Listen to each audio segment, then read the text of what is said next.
ये कहानी है राजेंद्र नगर की, जहाँ नैना अपनी माँ सरला के साथ रहा करती थी। सरला के पति का देहांत बहुत समय पहले ही हो गया था, इसलिए अब सरला एक अमीर आदमी के घर में काम करके अपना घर चलाती थी। बेटा, मैंने नाश्ता बना दिया है, खा ले। ठीक है, खा लूंगी। आपने खाया? नहीं, तू खा ले, मैं बाद में खा लूंगी। क्यों? क्यों क्या? कह रही हूँ ना, बात मान। साफ साफ कहो ना, इतना ही नाश्ता है, आपके लिए है ही नहीं। अरे तू क्यों परेशान होती है, मैं जाकर एक ब्रेड ले आती हूँ, तू बैठ आराम से। ये सुनकर नैना हैरान हो गई और बोली, क्या क्या कहा आपने? कहाँ जा रही हो? ब्रेड लेने। माँ, आपको मालूम है ना आपको क्या दिक्कत है, फिर भी अकेले बाहर जाने की बात कर रही हो। अरे मैं कहीं दूर थोड़ी ना जा रही हूँ, बस नुक्कड़ वाली दुकान तक जाऊंगी। नुक्कड़ वाली दुकान तक जाकर भी आप वापस नहीं आ पाओगी। आपको पता है ना डॉक्टर ने क्या कहा था? आपको ये जो बीमारी है इसके चलते आप कोई भी पेचीदा चीज याद नहीं रख सकती, चाहे वो घुमावदार रास्ते हो या फोन नंबर हो या एड्रेस या कुछ भी। आपको सिर्फ इतना याद रह जाएगा कि इस शहर में घर है, घर तक पहुंचना कैसे है आप नहीं समझ पाओगी। लेकिन बेटा, मैं कब तक तेरे सहारे बैठी रहूंगी? आप मेरे सहारे नहीं हो, मैं आपके सहारे हूँ। अगर आप कहीं खो गई या चली गई तो मेरा क्या होगा? अच्छा बाबा, ठीक है। अब सुबह सुबह भाषण सुनाएगी क्या? जा, तू खुद जाकर ब्रेड ले आ।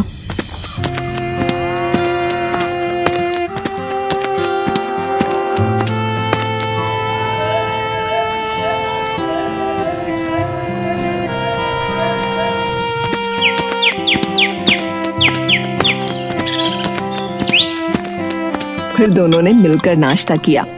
इसके बाद सरला को काम पर जाना था। नैना रोज सुबह उसे काम पर छोड़ने जाती थी और फिर शाम को लेने जाती थी। नमस्ते मालिक। नमस्ते मालकिन। हाँ, नमस्ते। नमस्ते। बेटा नमस्ते कर। नमस्ते। हाँ ठीक है, काम पर लगो सरला। ठीक है माँ, मैं आती हूँ शाम को। राजेंद्र नगर की शाम ढल चुकी थी। नैना हमेशा की तरह अपनी माँ सरला को लेने मोनिका मैडम के घर पहुंची, लेकिन उस दिन कुछ अजीब था, बहुत अजीब। माँ कहाँ है? सरला नजर नहीं आई। नैना ने दरवाजा खटखटाया। अंदर से मोनिका निकली। मालकिन, माँ को लेने आई हूँ। आज तुम अपनी माँ को लेकर नहीं जा सकती। अरे मजाक कर रही है क्या? माँ कहाँ है? मैं मजाक नहीं कर रही लड़की, तुम्हारी माँ ने आज हमारे घर में तबाही मचा दी है। क्या? कैसी तबाही? हम लंदन से एक खास फूलदान लाए थे 20,000 का, और तुम्हारी माँ ने उसे तोड़ दिया। नैना के चेहरे से जैसे सारा रंग उड़ गया। उसके पैरों के नीचे से जमीन खिसक गई। 20,000? वो तो 2,000 भी इकट्ठा नहीं कर सकती थी। मालकिन 20,000? वो तो बहुत ज्यादा है, लेकिन हम धीरे धीरे पैसे दे देंगे। प्लीज माँ को जाने दीजिए।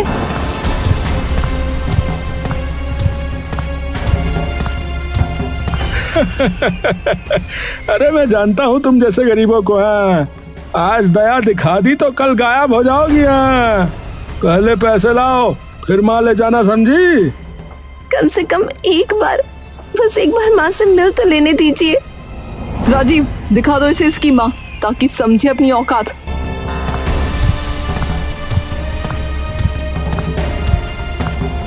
सरला को जैसे कैदियों की तरह बाहर लाया गया। उसकी आंखें भीगी थीं, कपड़े गंदे हो चुके थे। बेटी, मुझसे गलती हो गई, पर तू क्या करेगी? इतने पैसे कहाँ से लाएगी? मैं लाऊंगी माँ, किसी भी हाल में, आपसे वादा करती हूँ।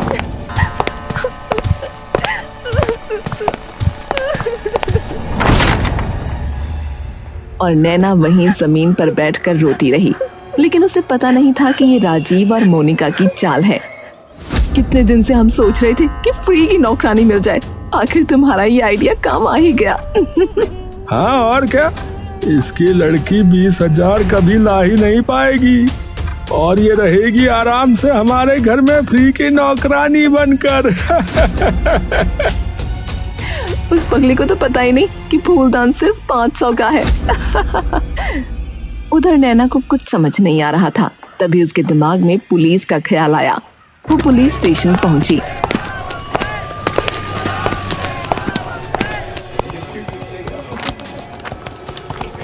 इंस्पेक्टर साहब, उन लोगों ने मेरी माँ को बंधक बना लिया है।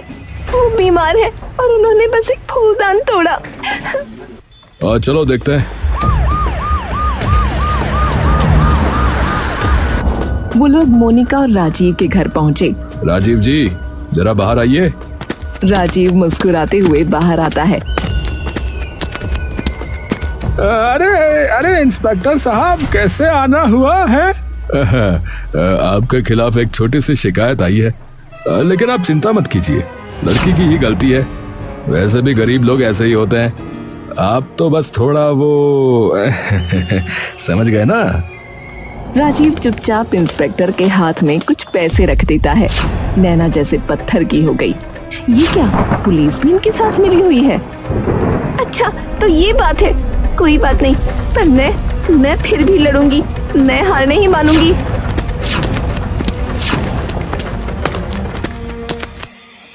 और एक होटल के पास फुटपाथ पर बैठकर रोने लगी।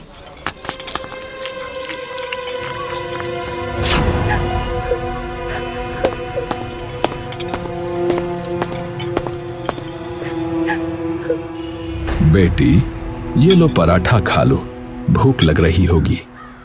धन्यवाद अंकल।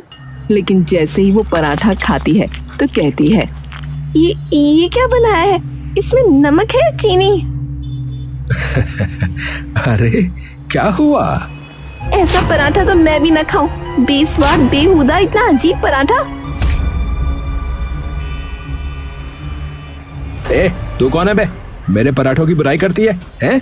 जानती है मैं कौन हूँ? मैं हूँ वो जो तुमसे बेहतर पराठा बना सकती है।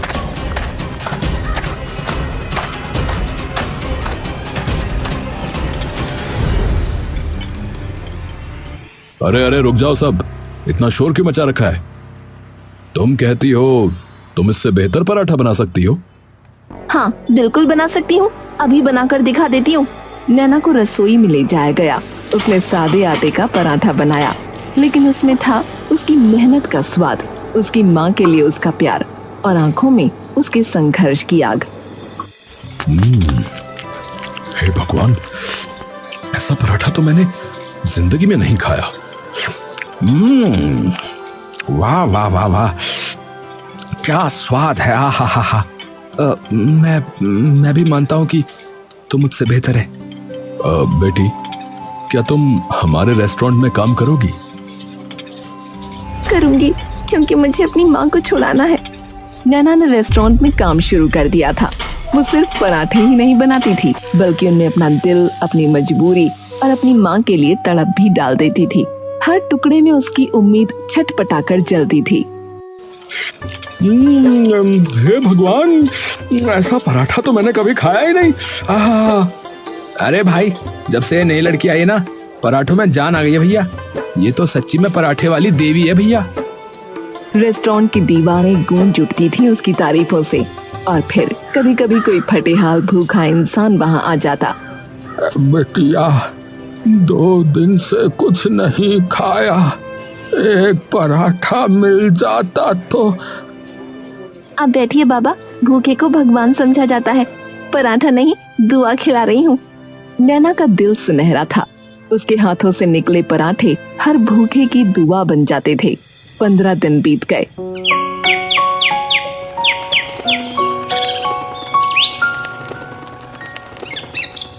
उस दिन रेस्टोरेंट का मालिक आया और उसने नैना को एक लिफाफा दिया। बेटी, ये तेरी मेहनत की पहली कमाई, पूरे 10,000 रुपए हैं। धन्यवाद, सच में ये मेरे लिए बहुत बड़ी बात है। लेकिन जैसे ही मालिक की नजर उसके चेहरे पर पड़ी, वो ठिठक गया। अरे क्या हुआ? 10,000 मिलकर भी तू इतनी उदास क्यों है? क्योंकि मुझे 20,000 चाहिए। मेरी माँ वो बंधक है। क्या? ये बात तुमने पहले क्यों नहीं बताई मुझे? मैं भीख नहीं मांगना चाहती थी। आप मुझे जानते तक नहीं थे। मैं मेहनत से कमाकर अपनी माँ को छुड़ाना चाहती थी, वरना तो लोग चोरियां भी कर लेते हैं। रेस्टोरेंट का मालिक उसके जवाब से सन्न रह गया। और फिर उसने वो किया जिसकी उम्मीद नैना को भी नहीं थी। तू तो हीरे जैसी है बेटी। ये ले, ये और 10,000। जा अपनी माँ को वापस लेकर आ। सच? आप मुझे और पैसे दे रहे हैं? हाँ जा बेटी, आज एक बेटी की जीत होगी।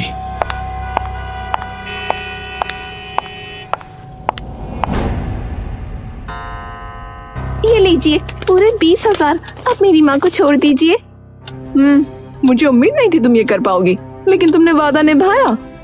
ठीक है, अब प्लीज मेरी माँ कहाँ है, उन्हें बुलाइए ना। वो तुम्हारी माँ कल रात। क्या हुआ उन्हें? वो भाग गई। क्या? आप झूठ बोल रही हैं। आपने उन्हें कहीं छिपा रखा है। कहाँ रखा है मेरी माँ को? नैना पागलों की तरह घर के कमरों में घुसने लगी, लेकिन तभी मोनिका चिल्लाई, गार्ड पकड़ो इसे, बाहर फेंको इसे।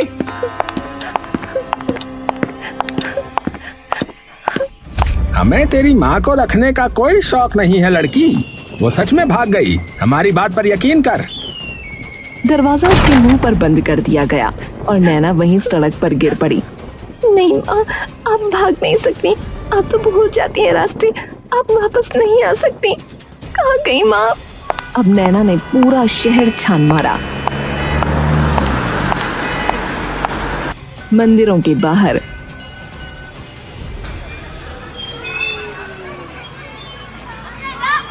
किसी बूढ़ी औरत को देखा है, नीली साड़ी में, थोड़ी खोई हुई सी है। नहीं बेटी, नहीं देखा। उसका दिल फटकर रह गया, पर हार मानने का सवाल ही नहीं था। उसने सोचा, एक बार फिर पुलिस के पास चलती हूँ।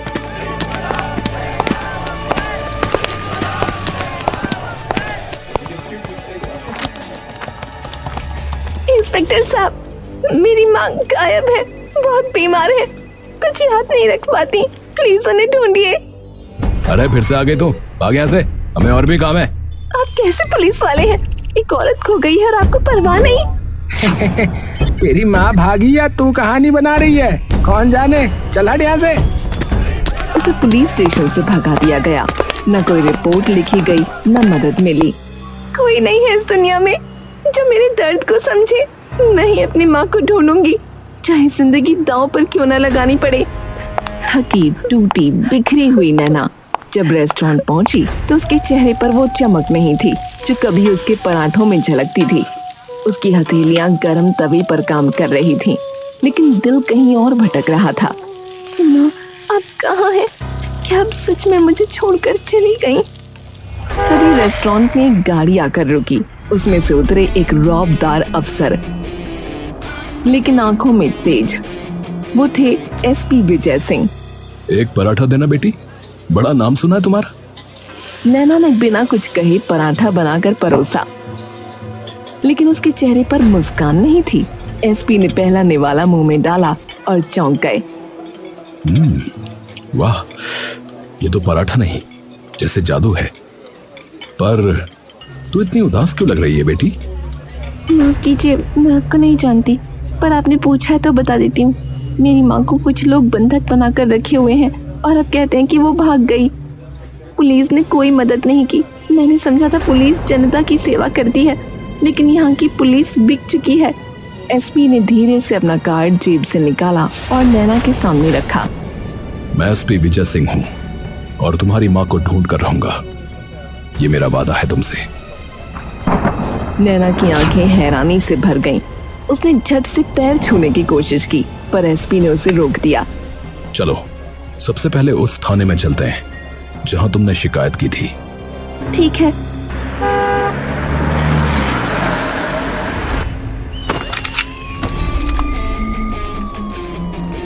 एसपी विजय सिंह ने थाने में कदम रखते ही जैसे भूचाल ला दिया। कहाँ है वो इंस्पेक्टर और हवलदार जिन्हें एक लड़की की फरियाद मजाक लगी थी? कहाँ है वो?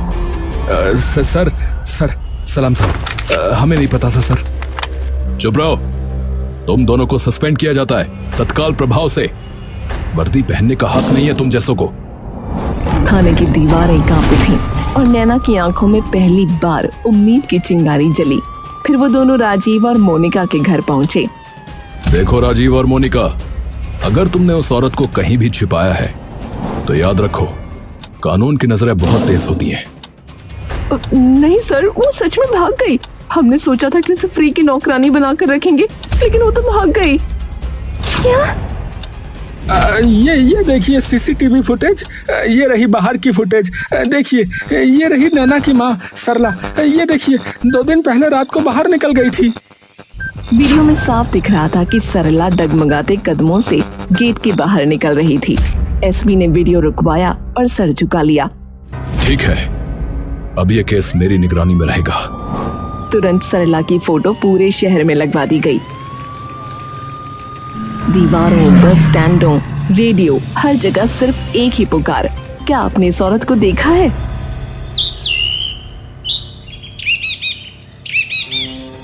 सरला का कोई अता पता नहीं। नैना की रातें आंसुओं में बीतने लगीं। इसी बीच एक दिन नैना रोड पर सोचती हुई जा रही थी। शायद माँ अब इस दुनिया में नहीं है। क्या मैंने सब कुछ खो दिया? तभी एक कार सामने से आकर भिड़ गई। धमाका हुआ, लोग भागे। नैना भी मदद करने फौरन पास पहुंची। अरे ये क्या हो गया? कोई मेरी मदद करो इन्हें बचाने में। ये तो खैर, इस टाइम मुझे इन्हें बचाने पर गौर करना चाहिए। उसने वो फौरन उन्हें अस्पताल पहुंचाया।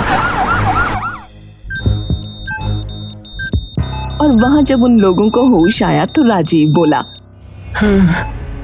नैना, तुमने हमें बचाया। हमें माफ कर दो नैना, हमने तुम्हारे साथ बहुत बुरा किया। माफ कर दिया, बस मेरी माँ मिल जाए, वो ही मेरी दुनिया है। अब हम भी तुम्हारी माँ को ढूंढने में मदद करेंगे। जो हो सकेगा वो करेंगे।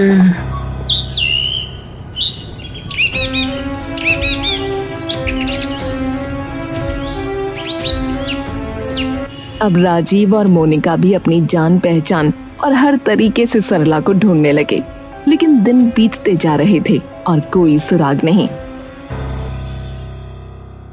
माँ अब कहाँ चली गई? अब क्यों नहीं मिल रही? कोई उसका आंसू नहीं रोक पा रहा था। वो टूटी हुई, बिखरी हुई, फिर भी उठी और काम पर लौट गई। रेस्टोरेंट में हलचल थी। तभी एक कमजोर आवाज गूंजी, बेटी एक पराठा मिलेगा? हाँ बैठिए, गरम है। तभी कोई बोला, अरे ये तो वही औरत है जिसके पोस्टर लगे हैं पूरे शहर में।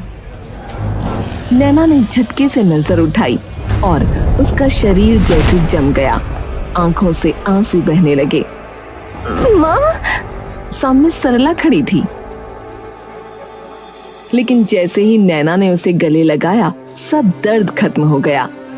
मैं भी तुझे ही ढूंढ रही थी, पर रास्ते याद ही नहीं रहे बेटी। घर, पता, गलियां, 14 नंबर, सब कुछ भूल गई थी।